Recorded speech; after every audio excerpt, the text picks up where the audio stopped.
Philippines ஜனாதிபதி Marcos இப்போ வந்து பிரசிடென்ட் ட்ரம்ப்பை ஓவல் ஆஃபீஸில் மீட் பண்ணி ஒரு ட்ரேட் டீலுக்கு வந்திருக்கிறாங்க.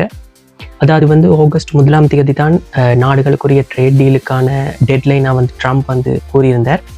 அதன்படி இப்பொழுது பிலிப்பைன்ஸ் வந்து 19% டேரிஃபுக்கு வந்து அக்ரி பண்ணியிருப்பதாகவும் யூஎஸ் அண்ட் பிலிப்பைன்ஸ் வந்து ஓப்பன் மார்க்கெட்டில் வந்து ட்ரேடிங்ஸை நடத்தும் என்றும் யூஎஸ்க்கு எந்த விதமான டேரிஃபும் இதில் இல்லை என்றும் டொனால்ட் ட்ரம்ப் வந்து அஃபிஷியலாக வந்து தன்னுடைய சமூக வலைத்தளத்தில் அறிவிச்சிருக்கிறார். இதில் என்ன விசேஷம் ஓவல் ஆஃபீஸுக்கு விசிட் பண்ணுறது என்று நீங்கள் யோசிச்சிங்கன்னா இருக்குது.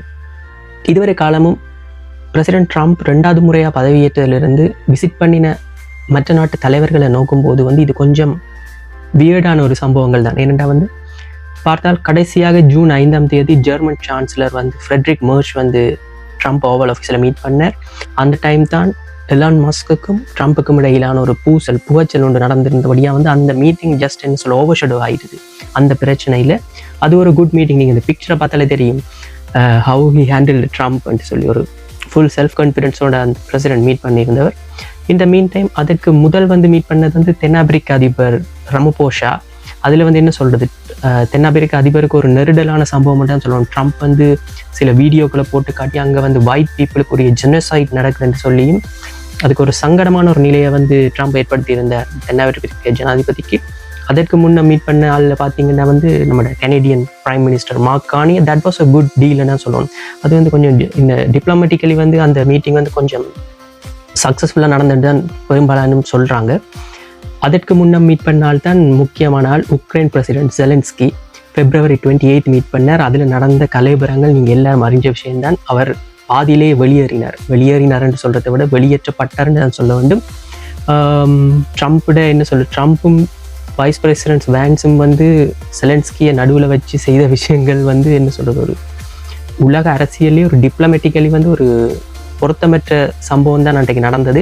அதன் பிறகு எல்லாரும் சமாதானமாகி இப்போ அந்த மினரல் டீல் எல்லாம் நடந்து இப்போ அமெரிக்கா வந்து உக்ரைனுக்கு சப்போர்ட் பண்ணுற நிலையில் ரேஞ்சில் வந்துட்டாங்க, தங்களோட டீல்ஸை கொண்டு வந்துட்டாங்க. அதற்கு முன்னே மீட் பண்ணவர் வந்து இம்மானுவல் மேக்ரோன், பிரான்ஸ் ஜனாதிபதி. அவர் தான் முதலாக ட்ரம்ப் 2வது முறை பதவியேற்ற பிறகுலேருந்து மீட் பண்ணின முதல் உலக தலைவர். அந்த சம்பவமும் நடந்திருந்தது. ட்ரம்ப் அந்த டைமில் தான் வந்து இந்த டேரிஃப் விஷயங்களை வந்து கொஞ்சம் கூர்மைப்படுத்தியிருந்தார். அதாவது யூரோப்பியன் யூனியன் நாடுகள் வந்து உக்ரைனுக்கு வந்து மானியங்கள், அதாவது சப்சிடிஸாக கொடுக்காம எல்லாம் லோனாக தான் கொடுத்துருக்குறாங்க. அவங்கள எப்படி இங்கே தே வில் கெட் ரீபேன்னு சொல்லி என்ன சொல்கிறது, இதை அமெரிக்காவும் இதை ஃபாலோ பண்ணணும்னு சொல்லி அவர் முதலாக உதாரணம் காட்டினது வந்து EU நாடுகளை தான்.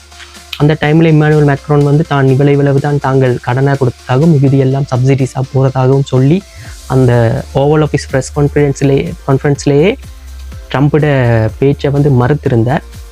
இப்படித்தான் இதுவரை காலம் நடந்த ஓவல் ஆஃபீஸ் மீட்டிங் நடந்திருக்குது உலக தலைவர்களோடு. அதாவது என்ன சொல்லணும்னா, ஓவல் ஆஃபீஸுக்கு ஒரு அதிபர் போகிறேன்டா ட்ரம்ப்பை மீட் பண்ண ஒரு யூனிவர்சிட்டிலேயோ காலேஜிலேயோ HODயை மீட் பண்ண போகிற மாதிரி தான் போக வேண்டும், ஒரு பயத்தோடும் பதட்டத்தோடும். எல்லாரோட முக்கியமான நோக்கமே வந்து ட்ரம்ப்பை என்ன சொல்கிறது ட்ரிகர் பண்ணிடக்கூடாது. ட்ரம்ப்பை வந்து எந்த விதத்திலும் அவர் மூடை ஸ்பாயில் பண்ணிடாமல் நடக்கணுன்றதான் எல்லாருடைய நோக்கமாகவும் இருக்கும், பிரதானமான நோக்கம். அந்த வகையில் இன்று பிரசிடென்ட் மார்க்கோஸ், அதாவது பிலிப்பைன்ஸ் ஜனாதிபதி வந்து சக்ஸஸ்ஃபுல் மீட்டிங் ஒன்று முடிச்சிருக்கிறான்னு சொல்லணும். ஆல்ரெடி என்ன சொல்லி பிஹைண்ட் த சீன்ஸ் வந்து இந்த ட்ரேட் டீல் எல்லாம் ஆல்மோஸ்ட் முடிந்ததாகவும் இதை ஒஃபிஷியலாக டிக்ளேர் பண்ணுற ரேஞ்சுக்கு தான் இன்றைக்கு அவர் விசிட் பண்ணதாக சொல்கிறாங்க.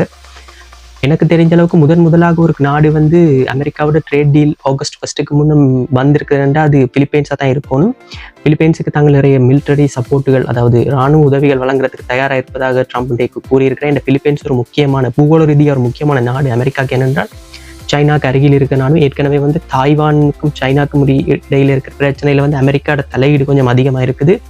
இதில் வந்து அமெரிக்கா வந்து சைனாவை கண்ட்ரோல் பண்ணுறதுக்கு வந்து தாய்வானை பாவிக்குதுன்றது ஒரு கருத்து ஒன்று பரவலாக இருக்குது. அந்த வகையில் பிலிப்பைன்ஸ் இப்போ அமெரிக்காவை நோக்கித்தான் நகர்ற மாதிரி தெரியுது. இது வந்து சைனாவுக்கு ஒரு என்ன சொல்கிறது, ஒரு சிகப்பு விளக்கு எச்சரிக்கைன்னு தான் கூற வேண்டும். இந்த மீன் டைம் ட்ரம்ப் சொல்லியிருக்கிற தான் சைனாவுக்கு மிக விரைவில் விசிட் ஒன்று செய்ய இருப்பதாகவும் அங்கு போய் சைனா அதிபரை தான் சந்திக்க தயாராக இருப்பதாகவும் கூறியிருக்கிறார். பார்ப்போம். இந்த ட்ரேட் டீல் ஆகஸ்ட் 1 இன்னும் ஒரு 2 வாரம் தான் இருக்குது டெட்லைன் சொன்னாங்க. என்னென்ன நாடுகள் என்ன மாதிரி டீலுக்கு வருகிறாங்கன்னு பார்ப்போம். உங்களை போல நானும் அதை ஆர்வமாக காத்திருக்கிறேன் என்ன நடக்குதுன்னு சொல்லி இந்த அரங்கத்தில் பார்ப்போம்.